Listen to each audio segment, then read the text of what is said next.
Elias o tesbita dos moradores de Gileade, disse a Acabe: tão certo como vive o Senhor Deus de Israel, perante cuja face estou, nem orvalho nem chuva haverá nesses anos, segundo a minha palavra. Quando diz Elias o tesbita, ele não está falando da família dele,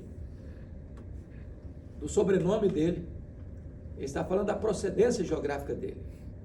Ele vem de Tisbé. Tisbé ficava incrustado nas cordilheiras lá das montanhas de Gileade, que hoje ficaria na região da Jordânia. Quando você vai para o mapa procurar Tisbé, você não encontra Tisbé no mapa. É um lugar muito pequeno, insignificante. Quando você vai pesquisar sobre a família de Elias, ele não vem de uma família aristocrática. Ele não vem de uma família sacerdotal. Ele não vem de uma escola de profetas. Elias é um ilustre desconhecido, de uma família desconhecida, de um lugar desconhecido, mas um homem levantado por Deus. E podemos aprender aqui uma primeira lição para nós. Deus não precisa de grandes figurões. Deus não precisa de estrelas para fazer a sua obra. Deus pode levantar e usar gente simples, como você e eu, como Elias. Talvez um dos grandes problemas da igreja, dê um pouquinho de água, por favor. Talvez um dos grandes problemas da igreja, sem gelo, tá, príncipe? Evangélica, aqui na América, ou no Brasil, o mundo afora, é que há estrelas demais, figurões demais. E eu já tenho aprendido uma coisa: as estrelas só brilham quando o sol não está brilhando. Quando Jesus, o sol da justiça, está brilhando, não há espaço para as estrelas brilharem. Deus não divide a sua glória com ninguém. Quando a igreja de Corinto tentou levantar estrelas, ícones,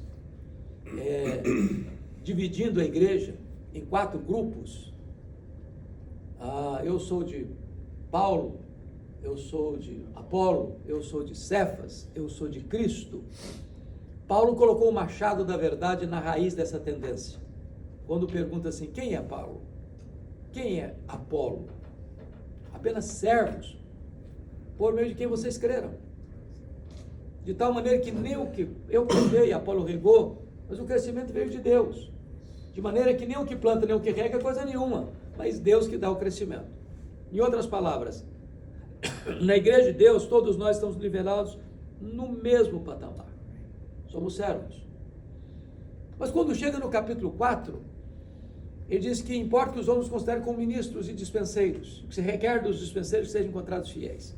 A palavra ministro lá é uma palavra pomposa na língua portuguesa, na cultura portuguesa, na cultura brasileira.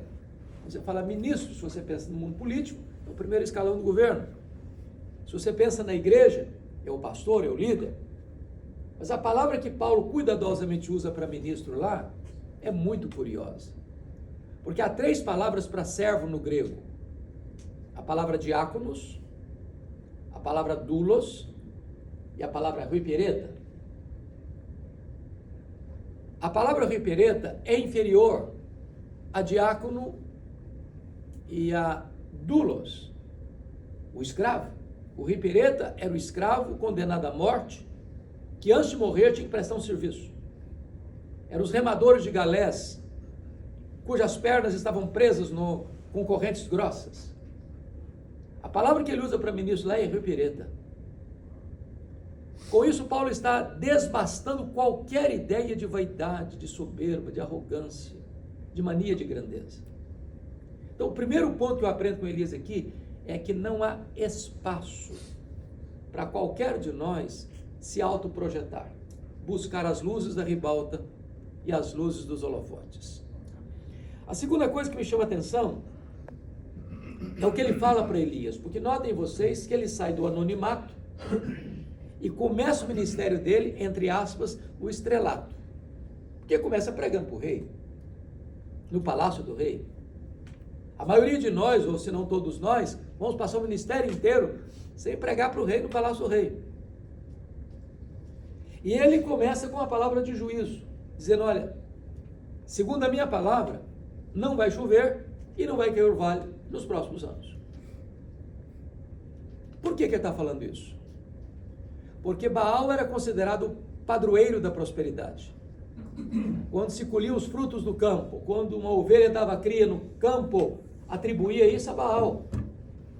Ora, numa cultura agropastoril, se não chove, o fruto não vem, a ovelha não tem pasto, a economia entra em colapso. Com isso, Deus está quebrando as pernas de Baal. Mas o que me impressiona é que ele está dizendo o seguinte: não vai chover, o que ocorre ocasionalmente, e não vai ter orvalho, o que acontece toda noite, nem o extraordinário, nem o ordinário vão acontecer, segundo a minha palavra. Bom, como é que ele tem essa certeza? De onde ele tirou isso?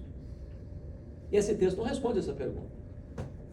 Mas a resposta está lá em Tiago 5,17. Elias orou com instância para não chover e não choveu. Então, a segunda lição que nós podemos aprender nesse texto é a seguinte: você só pode prevalecer em público diante dos homens se primeiro você prevalece em secreto diante de Deus. Amém. Você só pode se levantar diante dos homens se primeiro você se prostra diante de Deus. Você só pode prevalecer na pregação se primeiro você prevalece na oração. E talvez, irmãos, nós vivemos aqui uma segunda crise na igreja evangélica brasileira, americana e mundial. É que nós separamos academia de piedade. Nós separamos pregação de oração. Às vezes você tem um gigante do saber no púlpito, mas um nanico na vida de oração. Gente que conhece muito a respeito de Deus, mas gente que não tem intimidade com Deus. Quando eu olho para a Bíblia, eu vejo que os apóstolos entenderam bem isso. Eu não sei se os irmãos já olharam Atos com essas lentes, mas Satanás intentou 3 vezes, pelo menos, barrar o crescimento da igreja de Jerusalém. A primeira estratégia está no capítulo 4, um ataque de fora para dentro, a perseguição. Como é que a igreja lida com isso? Oração e pregação. Aí o diabo muda de tática no capítulo 5, agora não é a perseguição de fora para dentro, mas agora é a infiltração de dentro para fora, quando bota um casal hipócrita dentro da igreja, para minar a autoridade espiritual da igreja. Como é que a igreja lida com isso? Com discernimento, oração e pregação. Aí o diabo muda de tática de novo no capítulo 6, agora não é nem perseguição, nem infiltração, agora é distração. Por quê? Porque a igreja está crescendo. E vocês todos sabem disso. Toda a igreja que cresce, crescem também os problemas. Não espere crescimento de igreja sem luta. Quando a igreja cresce, os problemas também crescem. E o problema no capítulo 6 é que as viúvas dos helenistas, ou seja, daqueles judeus nascidos fora de Israel, que tinham voltado para Israel, essas viúvas sentiram-se injustiçadas na distribuição daqueles recursos que eram distribuídos para assistência. Começaram a murmurar. Agora notem comigo a atitude dos apóstolos. Eles podiam pensar assim: bom, gente, crente murmura mesmo. Deixa murmurar, ué. Eu não estou fazendo a obra? Deixa murmurar. Ou vai para outra igreja, que na nossa aqui é assim. Se não te seguir nosso caminho, então a porta da rua é a porta da serventia. Ou eles poderiam ter agido assim: gente, nós estamos trabalhando pouco, vamos trabalhar mais. Estou levantando às 6 da manhã, vou levantar às 5. Vamos nos desdobrar. Vamos trabalhar mais um pouco. Mas não foi a atitude deles. Para mim, Atos 6,4 é um divisor de águas na história do cristianismo. Quando os apóstolos pararam e tomaram uma decisão.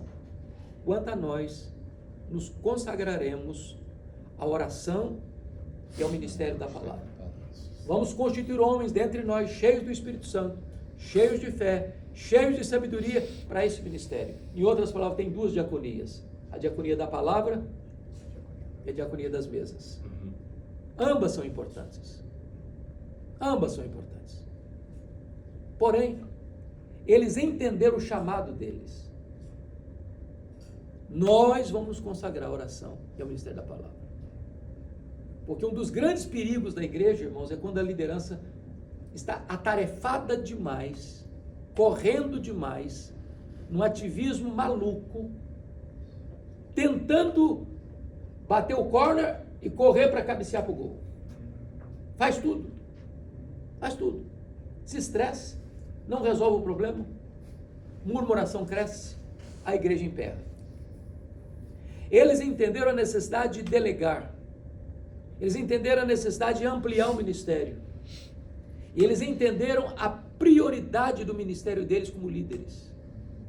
Agora, eu não sei se você já fez essa pergunta.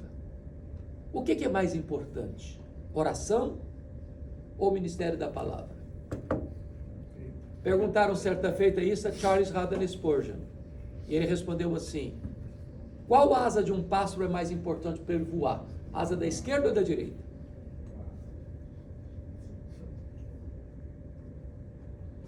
Mas a melhor resposta a essa pergunta eu escutei de um pastor coreano. Ele respondeu assim: o que é mais importante, oração ou ministério da palavra? Ele respondeu: Deus valoriza tanto a sua palavra, a palavra tem tanta primazia, que Deus colocou a oração primeiro. Sabe por quê? Se você não for um homem e uma mulher de oração, não haverá poder para você pregar a palavra de Deus. Porque uma coisa é proferir a palavra de Deus, outra coisa bem diferente é ser boca de Deus. Os apóstolos entenderam isso.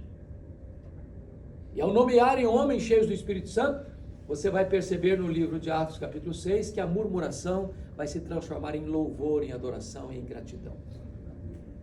Pois bem,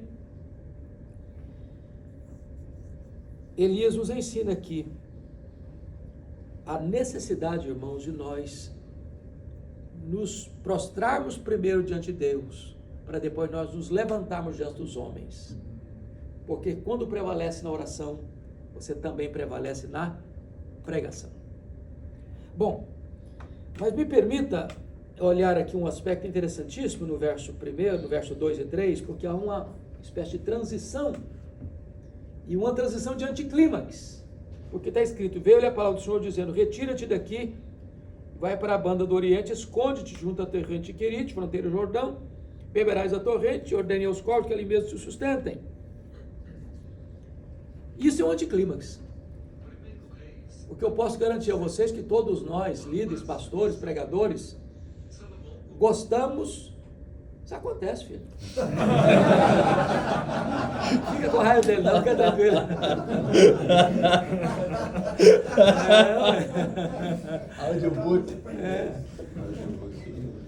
Todos nós gostamos de caminhar rumo à multidão e não rumo à solidão. A solidão apaga as luzes do holofote. A solidão não nos projeta, nos esconde. E o que Deus está mandando Elias fazer aqui é se esconder. Num lugar tão deserto que não tem acesso. É preciso que os garçons voadores levem comida para ele. E se você olhar a paisagem, ele está no deserto, só tem um filete d'água. E aqui entra uma lição para mim fantástica para a liderança. É que o deserto não é um acidente de percurso na jornada de um líder.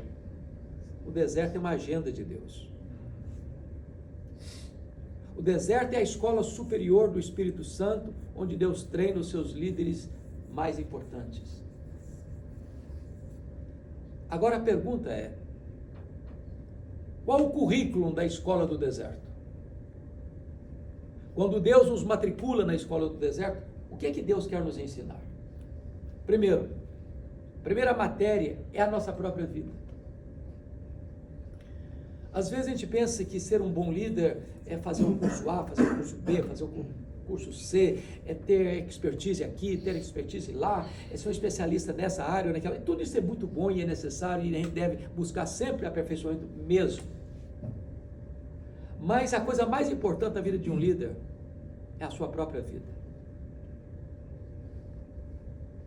A vida do líder é a vida da sua liderança. Sabem por quê? Porque Deus está mais interessado em quem nós somos do que no que nós fazemos. Primeiro Deus trabalha em nós, para depois Deus trabalhar através de nós. Não adianta você ser um grande líder e fracassar na sua vida pessoal. Então esse é o primeiro ponto. Deus nos leva para o deserto para trabalhar em nós, para depois trabalhar através de nós. A segunda matéria deste currículo é que na escola do deserto, Deus nos ensina a depender mais do provedor do que da provisão. Porque notem vocês, ou Deus sustenta Elias ou ele perece.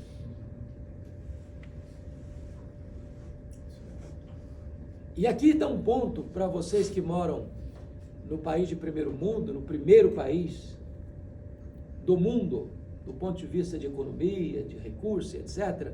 Às vezes é até complicado falar disso, porque aqui é o país da fartura, é o país da abundância, é o país que ontem eu pedi um cafezinho, o cara me trouxe um copo desse tamanho, cheio de café.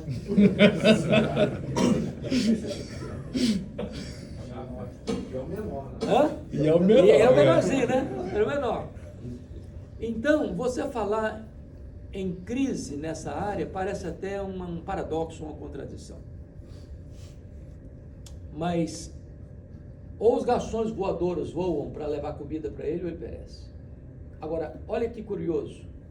O versículo 7 diz: mas passados os dias a torrente secou porque não chovia sobre a terra. Bom, aqui significa que a provisão o quê? Acabou.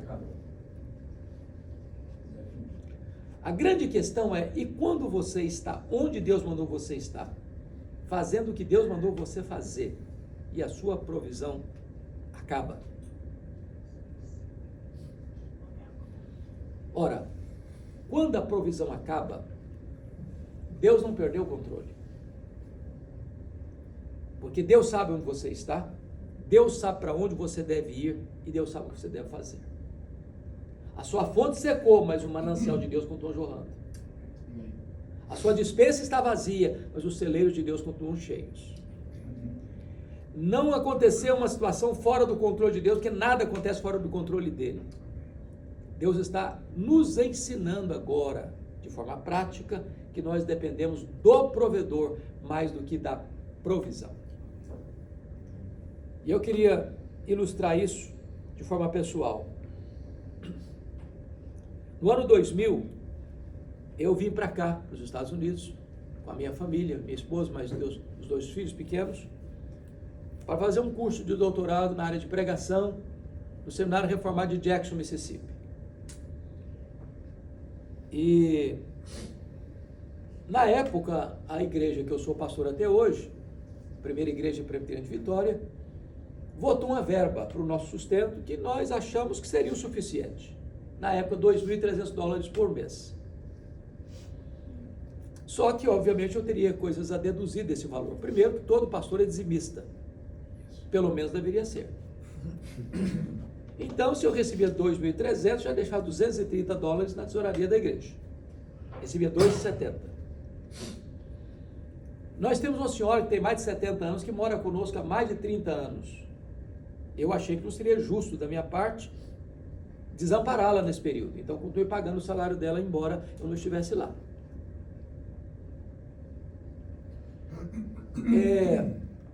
Quando eu saí, eu deixei uma missionária morando no apartamento, nosso apartamento, com o compromisso dela pagar o condomínio. Só o condomínio, sem receber aluguel dela. Só que ela teve que mudar-se. Com 5 meses eu tive que pagar também o condomínio. Trocando em miúdos, o que eu tinha de valor na mão era em torno de $1.400, no máximo. Quando eu chego no Mississippi, eu tomo alguns sustos. Primeiro, eu fui com expectativa de bolsa, não encontrei bolsa de 1 centavo. Segundo, não tinha escola pública lá na época para os meus filhos, de pagar uma escola para eles, uma escola cristã. E eu e minha esposa levantávamos todo dia, 4 horas da manhã, para limpar a escola, para ganhar um desconto de $200 na prestação. Eu lavava os banheiros, minha esposa limpava a quadra, que era um trabalho menos pesado. E, além do mais, eu tive que comprar um carro velho, porque lá no Mississippi, na época, não tinha transporte público. Só que eu tive que pagar a escola, dos filhos, tive que pagar escola de inglês, tive que pagar seminário, tive que pagar aluguel, tive que comprar um carro velho, tive que comprar comida para casa. Quando eu botei na ponta do lápis, nossas despesas nunca ficaram inferiores a 3 mil por mês. Eu tinha um orçamento de 1.400. Eu tinha levado todas as nossas economias pessoais. Com 5 meses, o carro velho quebrou. Levei para consertar $1.350. Não tinha dinheiro para tirar o carro da oficina. Não tinha dinheiro para pagar aluguel. Não tinha dinheiro para comprar comida para casa. E eu tomei uma decisão. Falei, meu Deus, o Senhor nos trouxe para cá e eu confesso que eu não gostaria de voltar envergonhado. Mas também não quero ser mais pesado à igreja. Chamei minha esposa, falei, nós vamos orar. Nós vamos orar, pedir para Deus um milagre, porque não dá mais. Acabou, secou a fonte. E nós nos ajoelhamos na sala e oramos. Pedimos para Deus um milagre. Meus irmãos, foi muito marcante, porque terminei de orar, o telefone tocou. Corri para atender um convite para pregar na Pensilvânia. Um grande encontro de igrejas brasileiras, num retiro espiritual, Pine Brook, alguns aqui devem conhecer Pine Brook. E eu estou pregando meu último sermão, quando o irmão que dirigia, meu amado, seja bem-vindo, assente-se entre nós. Quando o irmão levantou e disse o seguinte, disse o óbvio ululante, meus irmãos, o pastor Hernandes é estudante aqui na América, e todo estudante é duro. Não sei nem se é profeta para falar um trem desse. Se alguém quiser ajudá-lo, fique à vontade. Eu saí daquele encontro com $5.500 de oferta. Um irmão, pastor, correu atrás de mim e disse assim, eu vou lhe mandar $300 por mês até você terminar o seu curso. Eu voltei para casa chorando. Tirei o carro da oficina, paguei seminário, paguei aluguel, fiz compra para casa, mas sobrou uns trocos ainda. Na semana seguinte, um outro telefonema, para pregar num congresso em New Hampshire, a mais de 2.500 quilômetros onde eu morava. Eu estou pregando meu último sermão, veio um presbítero atrás de mim, botou um bilhete com letras garrafais dentro da minha Bíblia. Eu não sei o que está acontecendo com você, mas Deus tocou o meu coração.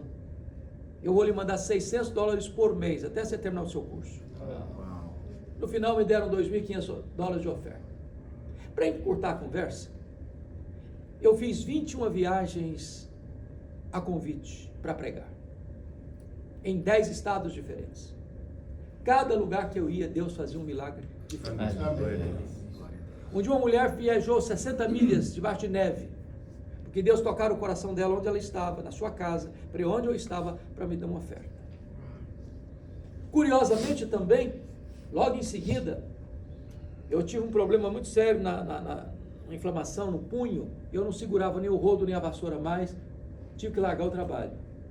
Menos $200, mas agora já não estava fazendo falta, e Deus estava dizendo, meu filho, chega a esse estágio, eu quero que você dedique todo o seu tempo para estudar. E eu vivi dentro de uma biblioteca, praticamente 1 ano, estudando. O que me marcou muito, que nunca nos faltou nada. Nunca. Amém. Nunca. E no dia que eu fui encerrar a conta, e é muito curioso isso, porque exatamente no dia 11 de setembro de 2001, quando as Torres Gêmeas estavam sendo atacadas, eu estava defendendo a minha tese de doutorado, lá no RTS. Eu fui ao banco fechar a conta, porque eu voltaria dia 12 para o Brasil, fiquei preso 4 dias aqui. Para minha surpresa, exatamente o valor das nossas economias pessoais que nós havíamos levado, estava lá no banco. Exatamente o mesmo valor. E Deus nos ensinou uma lição. Meu filho, quando a sua fonte seca, o meu manancial continua jorrando.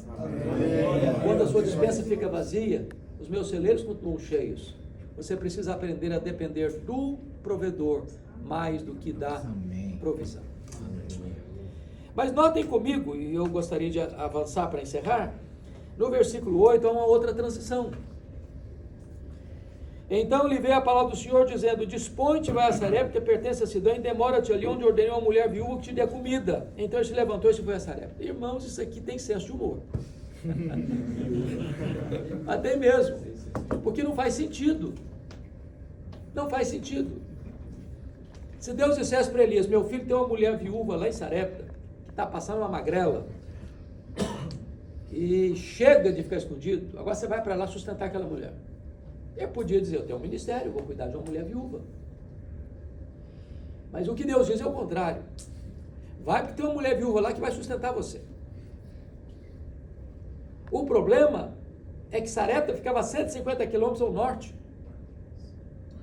E a essas alturas que ele está escondido, conforme o capítulo 18, versículo 10, o Acabe o procurava, vivo ou morto, em Israel e nas nações vizinhas. Sair de Querite escondido era se expor à polícia de Acabe. Mas o Deus que envia é o Deus que protege. Amém. E quando ele chega lá, a mulher que vai sustentar está morrendo de fome. É complicado, não? Isso é como se Deus falasse, meu filho pode ir para o campo tal, vai ter provisão, vai ter as portas tão abertas. Você chega lá, não tem provisão, não tem casa, não tem nada. Eu falo, meu senhor, eu não estou entendendo. Será que eu não ouvi a tua voz? Será que eu não distingui direito o que tu falaste comigo? É que Deus ainda está trabalhando em Elias, para depois trabalhar através de Elias. Preste muita atenção nesse ponto. Nós vivemos num mundo de tudo rápido, né? Fast food, você não tem paciência mais, né? Não tem paciência mais. E às vezes tem coisas assim que parecem muito rápidas. E eu às vezes quando eu leio o placa assim, aprenda inglês em 3 meses, eu falo, meu Deus, eu preciso entrar nessa escola. Eu estou louco para aprender inglês em 3 meses, não consigo. Não, faça esse curso aqui de 5 horas, e 10, 20 horas e você saia daí um líder. Não tem desse negócio não, gente. Não tem desse negócio de formar um líder numa semana, num mês. Deus não tem pressa em treinar os seus líderes. O moinho de Deus mói devagar, mas mói fino. Então, você percebe Deus trabalhando Moisés 80 anos para usá-lo 40. Você percebe Jesus começando o ministério com 30, o ministério de 3. Você percebe Deus treinando Elias 3 anos e meio para usá-lo num único dia no Monte Carmelo. Então não fique impaciente com Deus se o processo está demorado, não. É porque você é pedra dura, Deus precisa trabalhar. Calma, Deus está trabalhando. O que eu acho impressionante é que aquela viúva conheceu a Deus na cozinha. E não tem lugar melhor no mundo para conhecer a Deus que na cozinha. Quando eu olho esse texto, a sensação que eu tenho é que Deus não multiplicou para aquela viúva um saco de trigo e um tonel de azeite. A percepção que eu tenho é que todo dia que aquela mulher ia para a cozinha fazer a refeição, ela olhava o mesmo nível de farinha, o mesmo nível de azeite, depois que fez o mesmo nível de azeite, o mesmo nível de farinha, semana após semana, semana após semana. E o que significa isso? Significa, meus irmãos, que o nosso Deus continua ainda hoje multiplicando o azeite na nossa botija e a farinha na nossa panela. Às vezes nós só vemos um milagre no extraordinário, mas não vemos um milagre no ordinário. Por exemplo, eu estava aqui nos Estados Unidos, como disse para vocês, no finalzinho de 2000, o pastor Dalzir, que era pastor lá em Boston, disse assim, Hernandes, vem com a sua família passar o Natal conosco. Eu vou, claro. 1.660 milhas. Só que chegou na véspera, dezembro de 2000, a nevasca estava atingindo muito a América. Todo dia a CNN dizia, não viaja, está perigoso, não viaja, está perigoso.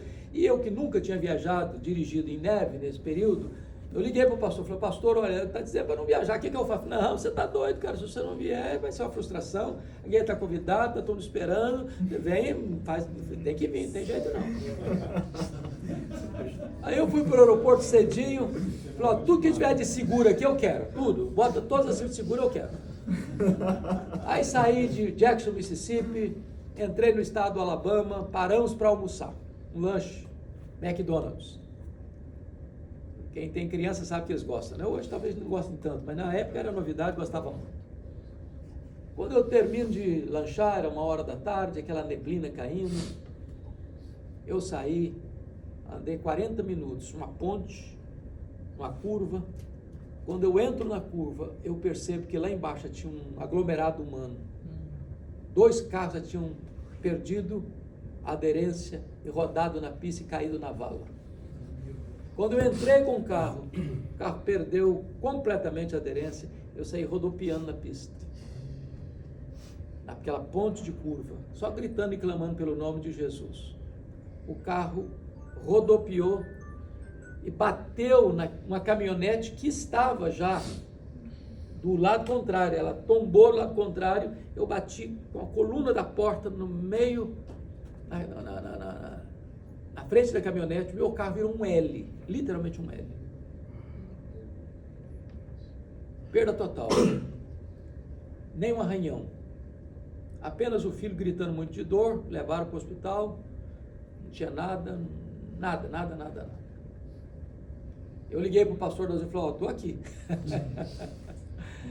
E ele disse, olha, então meu filho, toma a decisão que você tomar, está tudo na bênção. Eu falei, eu vou orar a Deus. Se amanhã amanhecer com sol bonito, eu vou entender que eu vou seguir viagem. Se tiver com essa neblina, essa chuvinha, eu vou voltar. Amanheceu outro dia, estava um sol brilhante, lindo, maravilhoso, nós seguimos viagem. Às vezes você acha milagre quando Deus te livra de um acidente. Mas você não vê milagre o fato de você sair todo dia de casa, ir para o trabalho, ir para a igreja, voltar do trabalho, voltar da igreja, levar filho na escola, pegar filho na escola, sem sequer um acidente.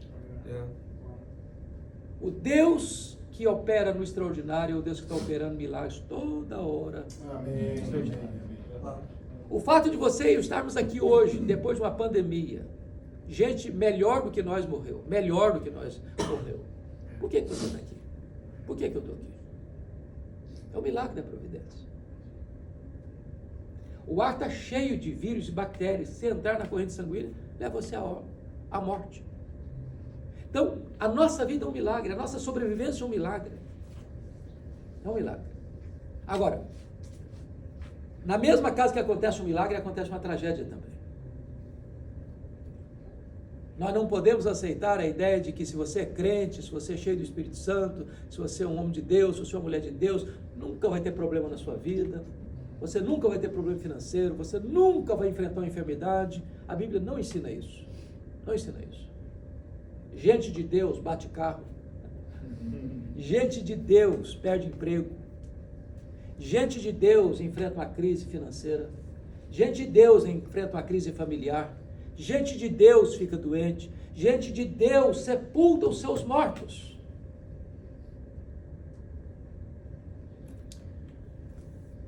O filho único da viúva adoece e morre.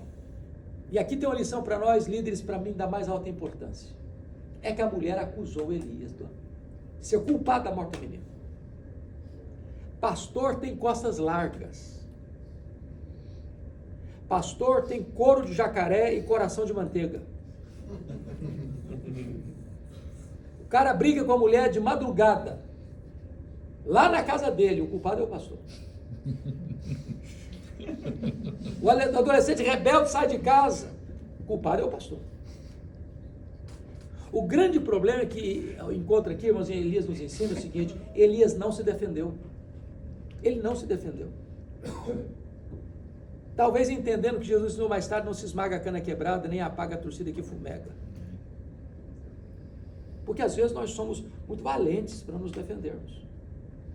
Sobretudo quando somos inocentes. Elias não se defendeu. Porém, ele pega o menino, leva para o quarto, e lá ele abre o bico. E lá ele fala muito. E lá ele fala com Deus, nos ensinando uma lição. Se nós orássemos mais, nós brigaríamos menos. Se nós orássemos mais, nós nos defenderíamos menos. Se nós orássemos mais, nós veríamos mais os milagres de Deus acontecendo. Agora pense comigo, que Elias pede para Deus um milagre inédito, porque não tem registro de ressurreição até então. Eu fico imaginando, pastor Jay, que se hoje você e eu fôssemos fazer uma oração inédita na história, nos internariam numa clínica psiquiátrica. Endoidou, coitadinho. Ou nos chamariam de heterodoxos, para usar uma palavra bonita, para não chamar de herege. Pois Elias pede a Deus um milagre inédito, e Deus faz o inédito, e ressuscita o menino. Agora, pense comigo, se o Elias fosse uma das estrelas da atualidade, com um milagre inédito nas mãos, o que ele faria? A primeira coisa que eu acho que ele faria era chamar uma coletiva da imprensa, para dizer quão grande homem ele era. A segunda coisa que ele faria, penso eu, é escrever um panegírico de alto elogio. A terceira coisa que ele faria era bater palmas para ele mesmo. A quarta coisa que ele faria era um solo do hino Quão Grande És Tu, diante do espelho.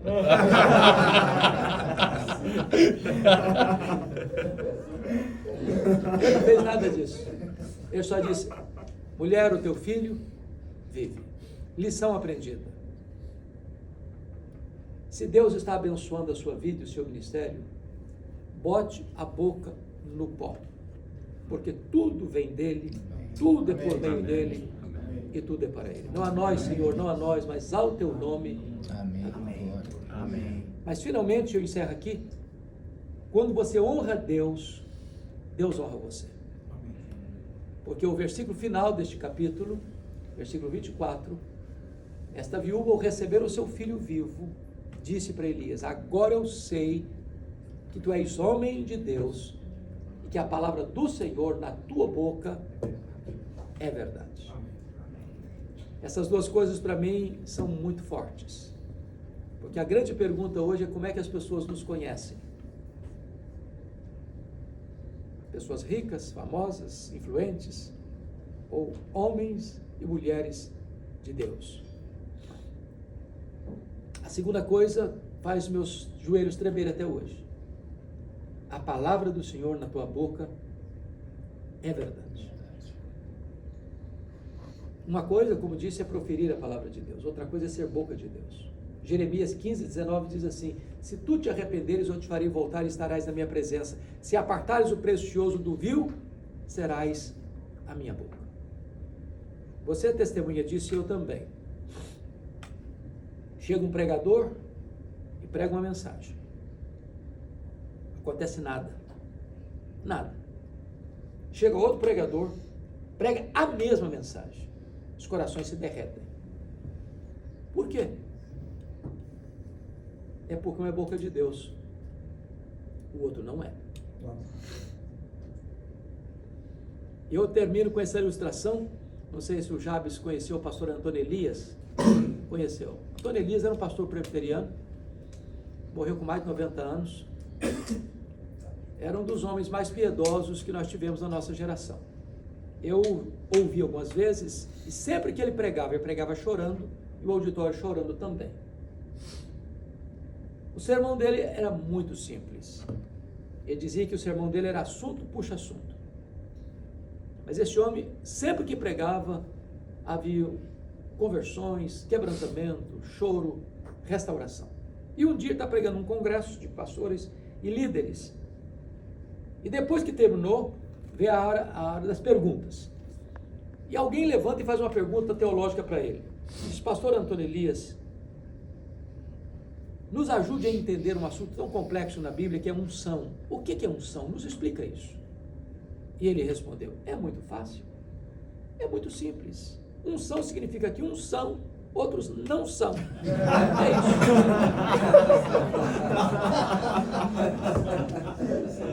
isso. Agora eu sei que a palavra do Senhor na tua boca é verdade.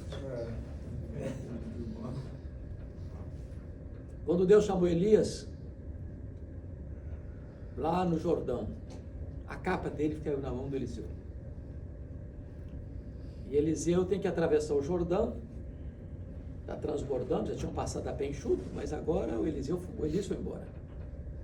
E ele tem uma pergunta a fazer: onde está o Senhor Deus de Elias? A pergunta é: será que Deus só fez no passado ou Deus faz no presente? Será que Deus agiu só na vida do Elias ou Deus age também na vida do Eliseu? Você e eu não temos nenhuma dificuldade de crer que Deus fez milagres ontem, nenhuma dificuldade. A Bíblia está repleta de exemplos. Você e eu não temos nenhuma dificuldade de Deus fará milagres no futuro. Você lê a história a promessa da segunda vinda de Cristo e você sabe disso. Mas o nosso problema é crer que Deus faça hoje. Hoje. Então, Eliseu tocou com a capa no Jordão e o rio abriu de novo. E ele passou a pé enxuto, porque o Deus de Elias é o Deus de Eliseu. É o seu Deus, é o meu Deus. É o nosso Deus. Mas a pergunta agora não é mais essa. A pergunta é: onde estão os Elias de Deus? Onde estão os Elias de Deus?